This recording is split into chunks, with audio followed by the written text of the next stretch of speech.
Tony Rice wasn't just a master of the bluegrass guitar. He redefined the genre. Thumb off the neck like a ghost. But what's really fascinating isn't just his influence, it's how his playing evolved over time. When you hear Tony playing younger, all this really, and then later, he would just slow it down and play such sweet stuff. Part-time, a hell on Church Street Blues. His studies with his legendary mentor, John Carlini, pushed the edges of his playing, and there's one song that kind of serves as a musical time capsule for that development.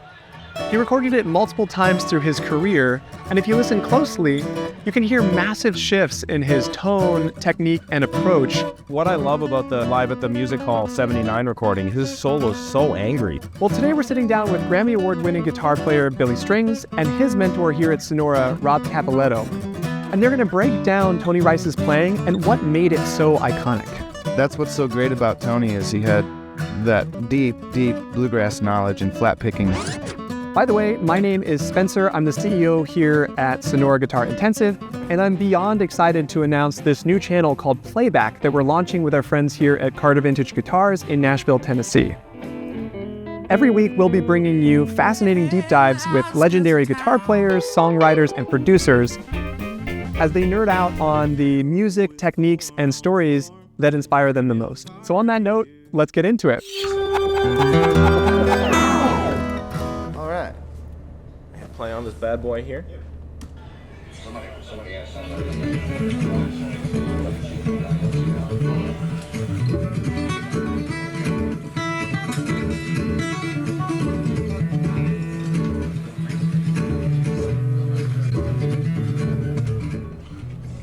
On this one, he's kind of just doing whatever he feels in the moment because he goes down and hits some of the open strings over this lick.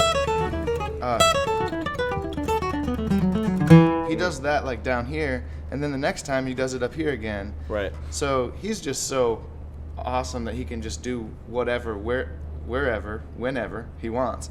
But it's interesting to think about, on the Grisman recording, for instance, which, as far as I know, Tony kind of went out and was hanging with Dog and learning this Dog music, and I think a lot of that kind of jazz stuff was making its way into his head at that point. But on the Grisman recording, you can hear him playing all these open strings, like a bluegrass guy. And then later on with the Carlini one and then the different versions, you can tell that he had some more jazz knowledge, and he ended up playing up down here. You can hear it in the tone, but also in like some of those later videos, like there's one floating around of like Merle Fest, maybe in the 2000s or something. And what's funny to me, well, maybe not funny, what's cool is like even when he's up here, it's like he's still doing the pull off to the open string thing, And it's just kind of combining everything, Yeah, that's what's so great about Tony is he had that deep bluegrass knowledge and flat picking. He's the master, and then he got into jazz and also, you could say mastered some of that, and to combine both of them to where you have the shell voicings, you have the extensions, you have all the knowledge up the neck, but you also have this knowledge of open strings and where they are. It enables you to,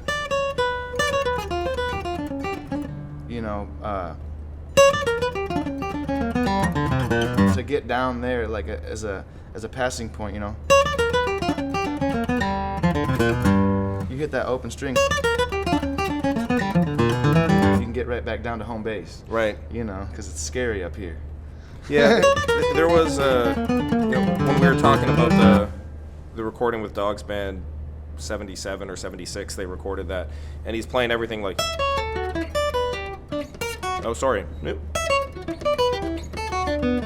And then a couple years later, and it's like, let's put an open E back in it. It's like everything's available. It's a cool sound, mixing up the neck with open strings.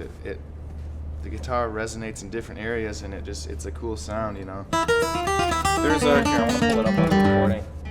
All right, here, let's go. Here, digging in on the one that came out in '77, you can hear he's down in open position here. Melody coming up here. You can hear that open B string playing it out. Yeah.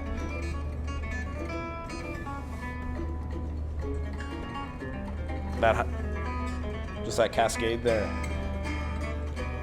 Even those chords, I think, are more everything on cowboy frets chords, here. yeah.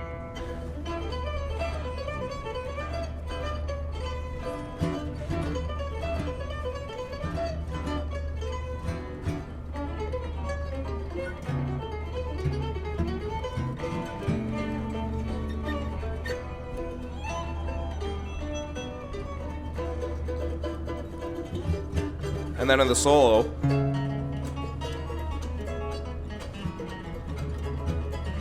he was playing the head down in open position, but in the solo he's kind of up on the frets. And then if we go like a couple years later, just kind of to your comment of just like being able to combine everything. Now we go here, and the melody's kind of up in. Oh, sorry, my pick's gone. It's the melody's up there. But what I love about the Live at the Music Hall '79 recording, his solo is so angry. It's just like this really, really mad solo. Yeah. In a way that it's not as like jazzy as the one on the recording a few years before. You know, Dog used to find his band during these years. That's why they were mad, maybe. He hit a wrong note last night and he's paying for if it. he hit a wrong note, he'd find him like James Brown, but the money would all go into one pot to buy the whole band's weed that they would all smoke. So if you hit a wrong note, you're just gonna smoke it later. This solo is just so pissed off, man. Yeah. Watch out. Here comes T. So it's funny, because this solo is more bluegrass than the one where he was playing the whole head in open position. Yeah, the energy of it. Man, getting to know some of these guys that, you know, hung with him and played next to him every night, you know, it's just, they all, the way they talk about standing on stage next to that. Next to the Force. Yeah.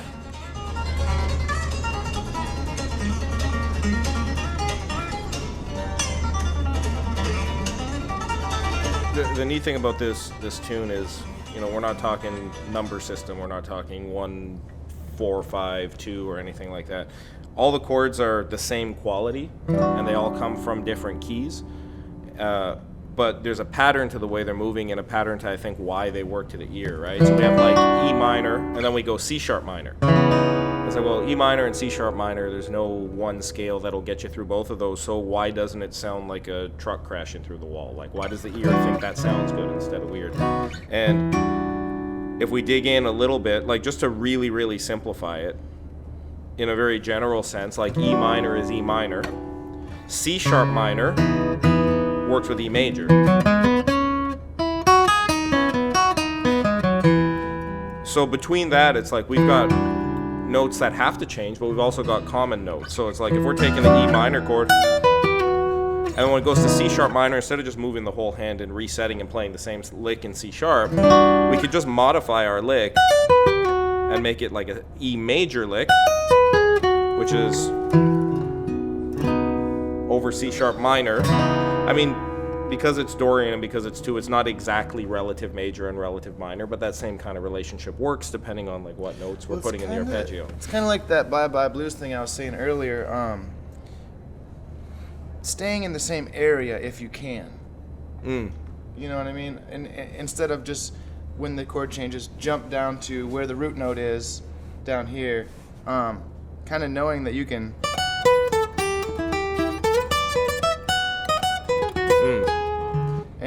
And yeah, just kind of like I said, it feels like it like glues it together or something. Because you can keep the same thread and modify it, right? Yeah. Because, I mean, the thing that happens on the guitar, just because we have, you know, the same note in so many different That's not going to go. Because we got the same note in so many different locations. Like, you can play an idea up here and then totally reset your brain, and you're playing a lot of the same exact pitches you had up here down here now, but the way you got into it, it's like you reset. Whereas if we can keep it all in the same position, it's like you can keep the same thread going. You can modify the same idea and just modify it to suit the new chord change, right? Yeah, and like on this example, it almost feels like sometimes you can almost foreshadow the upcoming chord change by teasing a little bit of this major sound before the chord actually changes. Yeah, yeah. And it gives you this illusion of arriving early. And it's or even that you're leading the band instead of just Right. reacting to the change, right? Right. It's like it's you know when the band's going to change anyways, but you get there early, and it's like the effect of the band followed your line rather than like, oh, wait for the chord change and then reset yourself and react. Yeah. You want to do a bit of that? Just play on the solo section, maybe? Yeah. Oh, dude. Yeah, like trying to keep. It's almost like the most important thing, I think, because, you know, we can all set up shop in one scale and find sounds that work and kind of, you know, play within that. But, like, really focusing on those points where one key becomes the next, how do we make the change feel natural? How do we make playing over the change feel natural? Otherwise, like, you start to get into things that sound like exercise music, right? It's like, I don't mean like workout music. I mean, like, we're playing one chord, and it's like, now we've gone to this other chord, and we're just doing a different version of the same thing, and now we've gone to another chord doing a different version of the same thing, and it comes out in the tone, it comes out in the type of lines, you know. It's like, it's funny how pissed always equates to blues scale. Pissed has always got in it. Yeah, yeah.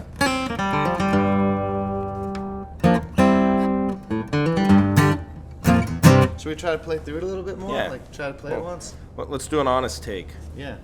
1, 2, 3.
You know, if we're gonna lay into theory, let's lay into theory. Maybe that's part of the vibe of this tune. I think is like, hey, all these parallel chords and major and minor relationships, and just move the whole thing. Man, I think it might be on both recordings after Daryl Langer's fiddle like open solo, which is like never on the. It's like the whole band stops. It's always just like over the E chord. I think.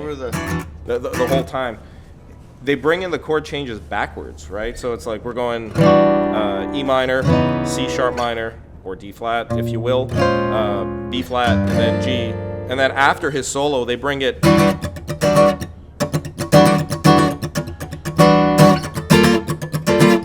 up to G, up to B flat.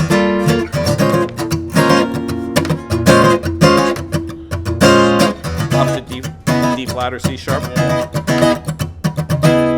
They actually start doing it like twice as long and then like double time the change. It's cool, man. It's just like, yeah, they're thinking this shit through. Let's run the chords backwards at the end, because why not? Yeah, probably, you know, they're sitting there arranging it and it's like, what if we did the chords backwards when the fiddle took it, you know? Let's try it. I love the attitude, let's try it in music. Yeah. Yeah. It's where all the best shit comes from, is let's try it instead of let's quantize it. Let's put a noise gate on it. Yes. Let's replace it. Let's tune it. That's another thing about Tony, is just he knew how to tune a guitar. Yeah. That's a huge thing. Why he always, you know, sounded so good is because he kept his guitar in tune. Well, and I mean, part of that too is just like finger pressure, right? It's like intonation. I had a high school music teacher say tuning is a choice.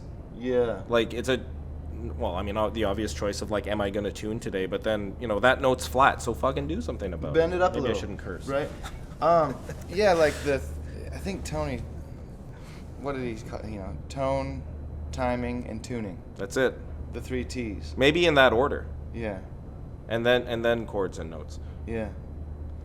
Yeah. I mean, I could, even without bending, it's like, you ever find this when you're running a line up a string? Like if I'm playing, it's flat because the weight of my hand forced it flat.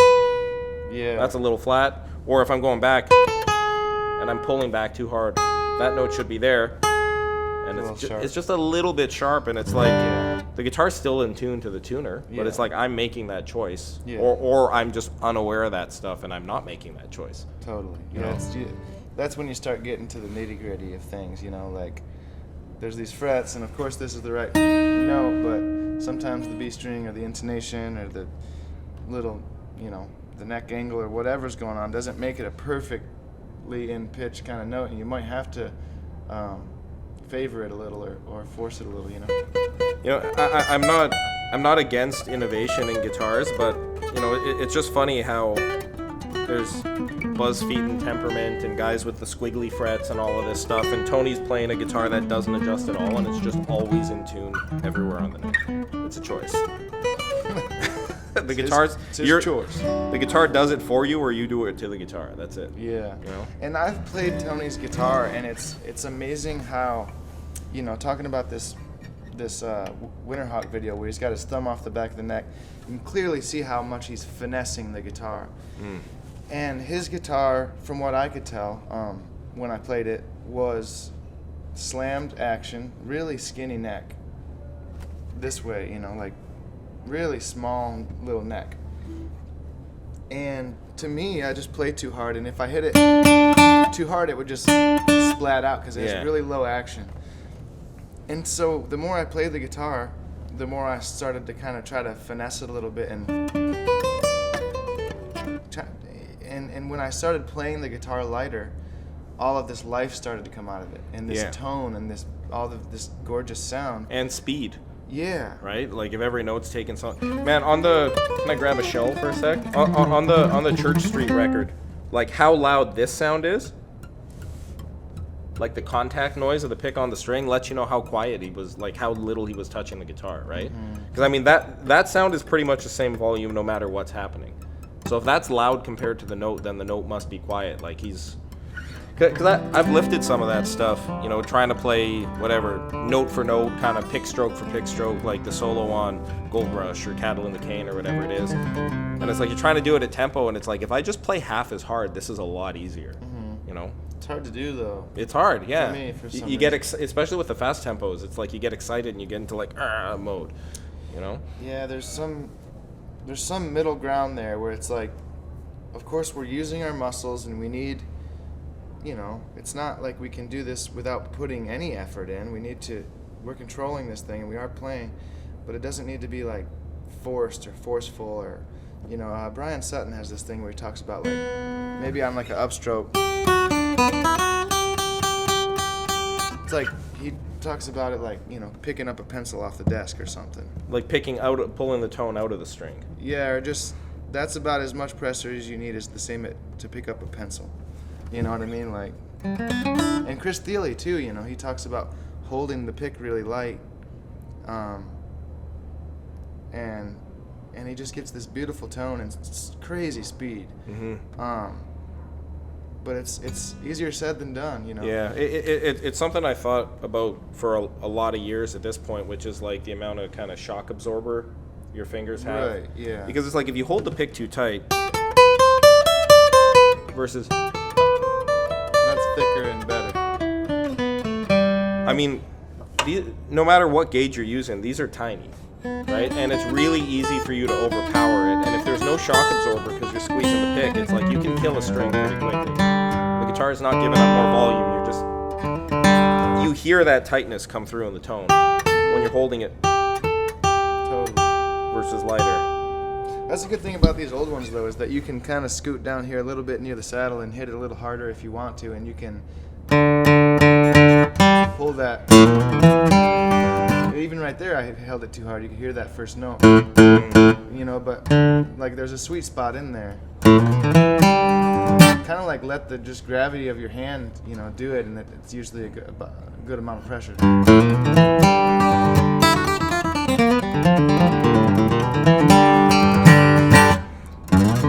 You know, speaking of gravity, it's like, you know, one of the things we talked a lot about was, and I know this is different for every player, but like to drop the finger down or not. And I do it and you do it, and it's like I've always just felt like it lets the arm kind of move freely in between here, so I'm not working to support, like, I don't know how much a forearm weighs, but they're not light, right? And it's like if we have to support that weight in addition to playing, obviously it's different when you're strumming or maybe certain cross-picking things, but in general, it's like that, just doing this takes the weight off, and doing this, it's like I'm working in here to hold this weight right now. Yeah, you see, you know, a lot of different techniques, you know.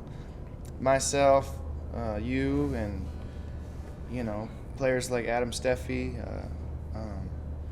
you know, Brian Sutton. We all sort of anchor with our pinky.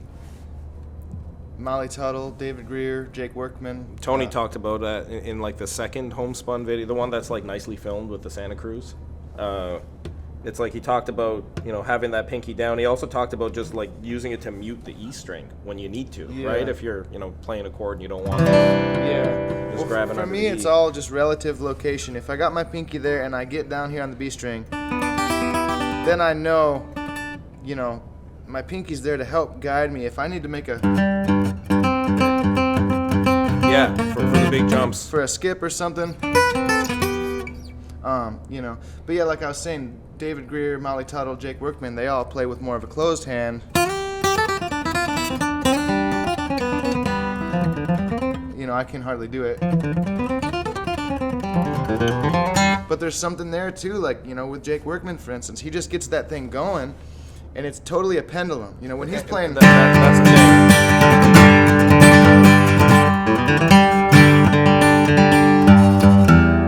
Like the momentum of the swing back and forth takes the weight.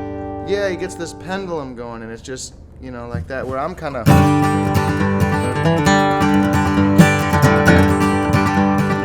I mean, I guess I'm essentially doing the same thing. Yeah, you let go, but you always come back. Like the pinky's always dipping back onto the guard. Or even here.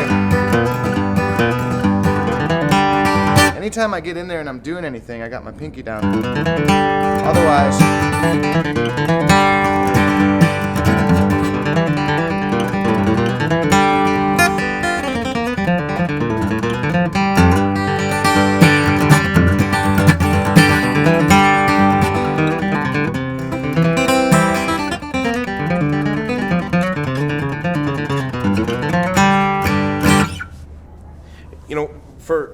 me trying it, it's like the open hand sounds better. Like I can hear a difference if I'm playing versus. It's like, yes, it's louder, but it's also like more nasal or tighter or something. Because when I'm doing that, it's like I'm supporting the weight. I've seen a lot of closed hand players who rip, and it just seems like it's either, you know, it's the bridge pin supporting the weight. Like a lot of people playing with a closed hand are either sitting on the bridge pins or sitting on their Floyd Rose tuners. Not completely floating. Not completely floating. Like the weight is still going somewhere. There's some relative location as well, just from the sensation of these pins on your hand. But man, you can't deny the tone and the speed and stuff that these players had, like, you know, like Jake Workman and Molly and David Greer and stuff. Yeah. It's just but yeah, I mean, I've always kind of thought whatever works for you, you know, whatever. Everybody's hands are different. Everybody has different, you know, backgrounds and stuff, and it's. I have been told in the past, and I don't know whether I believe it or not, but maybe to don't try do one or the other. And don't try to Don't do go both. back. Get consistency with the one that works. Yeah, and you know, there are times where I'm playing a fast bluegrass tune, and on stage or something, and I just try to put that little Jake Workman effect on there. Say if I'm playing rhythm, the fast fiddle tune or something. I never really do that, but I see. I guess even Sutton sometimes, you know, plays like that. Gets that pendulum thing going here. Critter does it. Cody Kilby does it. And it's for fast bluegrass rhythm. I'm still working on it myself, but I think what happens is you just get that thing flying around and you just keep it going, and it just turns into this noodle that's just, and then the rhythm of it just keeps your hand going back and forth, and there's not too much in muscle. It's more of you're just swinging. That's exactly it. It's like a swing at the park, because it's the same thing with like funk guitar. If I'm playing,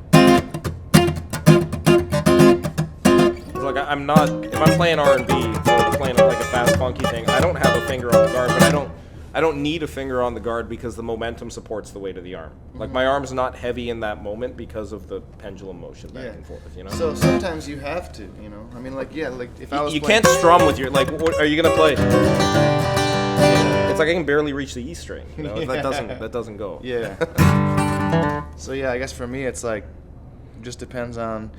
Sometimes if I'm strumming, I don't have it down, but if I get in there to do a little lick in between the strums.